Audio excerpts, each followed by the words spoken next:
જગતે પુણ્ય જાગશે, આફરીન લોક પુકારશે, લાખો યુગો સુધી આવો, દાદો નહીં અવતારશે. દાદા કોઈ પણ સત્સંગમાં ગયા હોય ને તમને મુક્ત ના મુક્ત લાગે, પણ પાછા ટાઈમમાં એકદમ ચોક્કસ. તો બહોળા 5:30 સત્સંગ હોય તો પ્રદીપભાઈ લેવા આવે ને એ 10 મિનિટ પહેલા લેવા આવી જાય, અને કોઈ પ્રદીપભાઈને 5 મિનિટ મોડું થાય ને તો દાદાને એવું થાય કે આવે એટલે પછી તૈયાર થશું.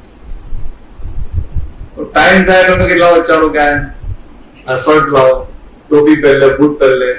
પછી એમને વાર લાગી તો નીચે ઉઠલા પર બેસી ગયા, અમે ખુરશી ઉઠી નીચે લઈ આવી. એટલે પછી પ્રદીપભાઈ આવે 5 મિનિટ મોડા આવ્યા તો ત્યાં મહાત્મા વડે 5 મિનિટ રાહ જોઈને આપણે. દાદા કેવા હતા કે 5:30 સત્સંગ હોય ને તો એ વખતે 30-40 મહાત્મા આવતા હતા, 20-25 આવી ગયા. તો શું કે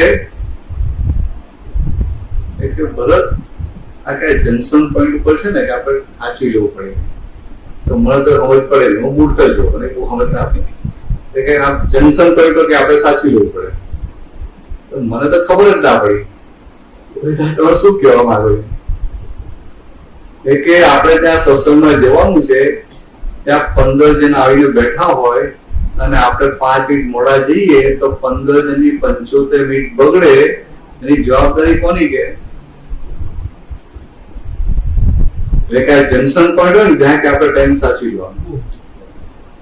હવે આજે આપણને લાગે આપણે ટાઈમમાં જાય, પણ અંદર અંદર વિઝન કેવી છે સમજાય? અહંકાર કે ટાઈમ નથી પણ સાચવતા, એક દ્રષ્ટિ આખી. 5:30 પહોંચી જ ગયા હોય અને બંધ કરવાનો ટાઈમ થાય ને તો પાછા સંપતિ રસિકભાઈ કે રસિકભાઈ છેક ખૂણામાં દરવાજા પાસે બેઠા હોય. ત્યાંથી પ્રવીણભાઈ પરીખ કઈ હતા, સ્કૂલમાં પ્રિન્સિપલ હતા અને એ પદો બહુ ગોળા એટલે આગળ બેઠા હોય. ત્યાંથી બૂમ પાડે, પ્રવીણ એમનાથી ના લાવવું એટલે કે પ્રવીણ ભગવાનને કઈ ટાઈમ થયો છે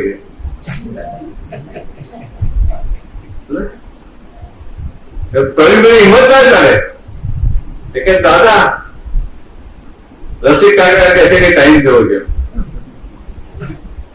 એમની હિંમત છે દાદા ટાઈમ થયો, ખેલ કરતો હિંમત કોઈની હિંમત છે એમ? દાદા એ કે મુક્ત હોય તો પછી જોવા કે ના ના કે આ સંત પછી ઘંટો મારે ને એટલે કે આપણે પૂરો કરવાનો, એટલે પૂરો કરી. કોઈક વાર કે થોડી આજે 5 મિનિટ વધારે આપો કે રસિકભાઈ કેમનું ના પાડે? હિંમત હોય ના પાડવાની. દાદા ખબર અમને ખબર ના પાડી શકવાના નથી, પણ દાદા એ કે આજે 5 મિનિટ આવે છે ને તો ત્યાં 5 મિનિટ વધારે લઈ ગયો. અને કોઈ વાર એવું થાય 10 મિનિટ જવાની હોય અને રસિકભાઈ નો શું હોય સંપત્તિ નો હોય એમ શેડ્યુલ હોય, ત્યાંથી ઘરે જાય, પુષ્પાકી રાહ જોતા હોય, ઘરે જાય તો જમી લે ને પછી પરવારી જાય. એટલું મોડું થાય, શેડ્યુલ તૂટી જાય. તો મોડું થાય એવું હોય ને તો પાછળ દાદા રોકથી કે એક કામ કરો રસિકભાઈ તમે જાઓ કે અમને મોડું થશે. રસિકભાઈ બિચારા રસિકભાઈ બહુ સીધા ઉભા થઈને જતા રહે. આજે જે સામાન્ય માણસ મહાત્મા પણ સાથે રહેતા હતા ને આપણે આશ્ચર્ય થાય, પછી એમને ખોટી ના લાગે. પાછા દાદા કહે ખરા કે અમારી બધી સત્તા સંપત્તિના હાથમાં. એટલે શું કહે કે સંપત્તિ કેમ અમે કરીએ, સંપત્તિ કેમ અમે કરીએ. એટલે બધા મહાત્માઓ સંપત્તિ વિધિ રાખે અને પેલા હતા એવા પાછા ધીરે કે પણ સત્તા પછી અમારા આજે એમની વિઝન સાથે છે ને કે સત્તા અમારા હાથમાં. એટલે એ ક્યારેક દાદા ટાઈમ થયો એમનું માનતા જ હોય એટલે એમને લાગે કે દાદા મારા કયા પ્રમાણે કરે છે. પછી ક્યાંક દાદા કે 5 મિનિટ જેવા વધારે તો હાઈ પાડી દે, વધારે 10-15 મિનિટ લાગે ઊંચાઈ જે થતા હોય પ્રકૃતિ છે ને કે કામ કરો, તમે જાઓ, તમને જ્યાં વાર લાગશે. પછી કે અમે એમના કયા પ્રમાણે કરીએ, પણ સત્તા અમારા હાથમાં. હવે આજે કે છે સત્તા અમારા હાથમાં, પણ ત્યાં અહંકાર નથી. એ વસ્તુ ક્યાં જોવા મળે? આપણે તો કેવું હોય કે હમણાં મારે 12 વાગે પૂરું કરવાનું હોય અને અહીંયા સત્સંગ સારો ચાલતો હોય કે 12:30 થઈ જાય તો શું વિચારું? એ સત્સંગ છે એમાં કઈ વાંધો નહીં, વિચારું ના વિચારું.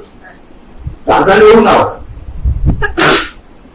એ દાદા ખ્યાલ હોય કે આ 5:30 થયા કે બધા ઓફિસ થી સીધા આવેલા છે અને હવે ઘરે જઈને પછી બધાને જમવાનું છે, મોડું કરે નહીં. અને એ જમાનામાં અહીં તો આપણે બહુ સારું છે, અહીં તો પ્રસાદ, ચા, નાસ્તો બધું મળી જાય છે.